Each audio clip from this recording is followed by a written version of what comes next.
The Silent Survivor, How History Shows That Preparedness Without Secrecy is a Target. 1. The hook, when the lights go out. Picture this: dawn breaks, but the power doesn't. The hum of the refrigerator dies. Phones are dark. The water slows to a trickle. What begins as inconvenience becomes revelation, how fragile comfort really is. The lesson most preppers learn too late isn't how to stockpile, but how to stay invisible. Every can, every gallon, every tool, the moment scarcity arrives, those supplies aren't security. They're a beacon. So what does that actually mean? It means survival is no longer about what you have. It's about who knows you have it. Footnote.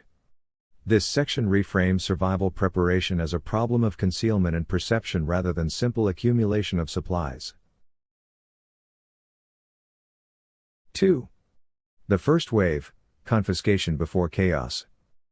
In every historical breakdown, from Katrina to Caracas, resources follow the same trajectory: accumulation, scarcity, seizure. Firearms, fuel, food, and medicine migrate toward power. Governments call it requisition. Criminals call it opportunity. The logic is identical. Those who can't supply themselves will take from those who can. During the 2014 U.S. ice storms, authorities cataloged household generators for emergency use. Many never returned. History doesn't repeat, it audits, and the receipts always show who had assets visible when panic began. Footnote. This section draws parallels between past crises and the predictable administrative and criminal patterns of resource confiscation. 3. The 7 targets of collapse. Every seizure follows hierarchy. First, firearms and ammunition, because power begins with control. Second, medications, because dependency creates leverage. Third, food and water, because hunger erases morality. Fourth, fuel and power generation, because comfort buys compliance. Fifth, communication devices, because information shapes behavior. Sixth, tools and hardware, because production sustains autonomy. Seventh, knowledge, because rebuilding requires minds, not machines. The order shifts with geography, but the outcome doesn't. Those visible in the early chaos lose everything first. Footnote. This section categorizes the major assets historically confiscated or stolen during systemic breakdowns and identifies their shared vulnerability, visibility. 4. The Gray Man Principle. The art of survival is not heroism. It's anonymity. In every post-collapse account, Bosnia, Argentina, New Orleans, survivors who endured weren't loud, righteous, or defiant. They were ordinary by design. One broken generator in plain sight. One half-stocked pantry for visitors. One online profile showing nothing. They practiced misdirection and distribution. A visible weakness masking invisible depth. Being underestimated became armor. Footnote. This section explains the survival advantage of maintaining an unremarkable public appearance while concealing true resources and capabilities. 5. The architecture of secrecy. Security is structural, not sentimental. Each layer protects the one beneath it.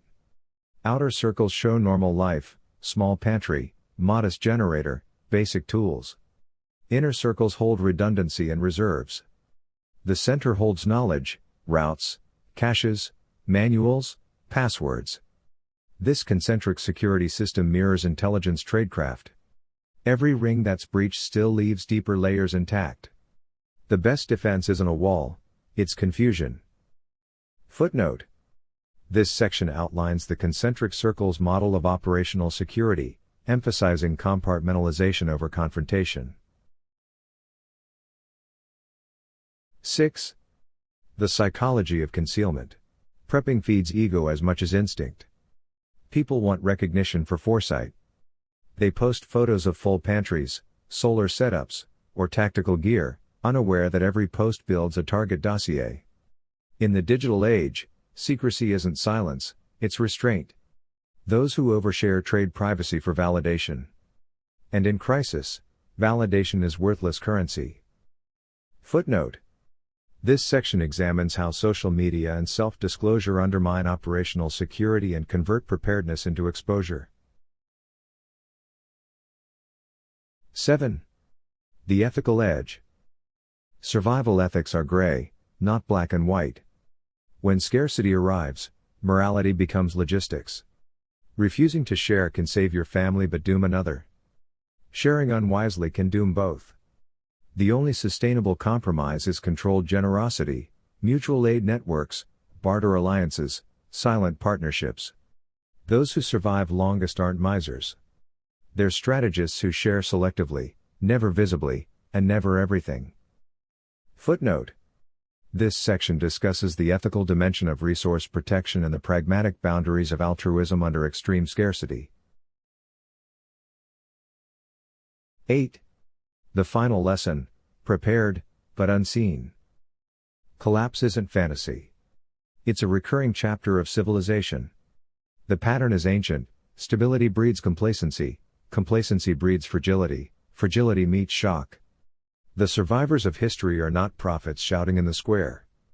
They're the ones who nodded, smiled, and quietly stocked an extra bag of rice behind the wall. So what does that actually mean?